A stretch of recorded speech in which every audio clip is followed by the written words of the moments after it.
కాకుపిట్లోకి వెళ్ళి చూడగా captain Miguel Victor కూడా అస్థిపంజరంలో మారి ఉన్నాడు.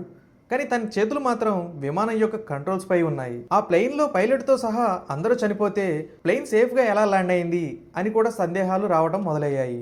35 సంవత్సరాల ముందు ప్రయాణం మొదలుపెట్టిన ఒక ప్లేన్ 35 సంవత్సరాల తర్వాత అదే ఎయిర్పోర్ట్కు ప్రయాణికుల అస్థిపంజరాలతో రావడం ప్రజలను భయాందోళనకు గురిచేస్తుందని తెలిసి బ్రెజిల్ ప్రభుత్వం ఇన్ఫర్మేషన్ లీక్ అవ్వకుండా ఉత్తర్వులు జారీ చేసింది. 35 సంవత్సరాలు ఈ ప్లేన్ ఎక్కడుంది, ఇప్పుడు ఎలా ప్రత్యక్షమైంది, ఒక చనిపోయిన పైలట్ విమానాన్ని ఎలా ల్యాండ్ చేశాడు, వీళ్ళందరి చావుకు కారణం ఏంటి అనే విషయాలపై ఇన్వెస్టిగేషన్ చేయడం స్టార్ట్ చేశారు. కొన్ని వాదనల ప్రకారం ఈ ప్లేన్ ట్రైన్ ట్రావెల్కు గురైందని చెప్పడం జరిగింది. ఎందుకంటే అంతరిక్షంలోని కొన్ని ప్రాంతంలో టైం చాలా స్లోగా కదులుతుంది. అక్కడ గడిపిన కొన్ని గంటలు భూమిలో కొన్ని సంవత్సరాలకు సమానం.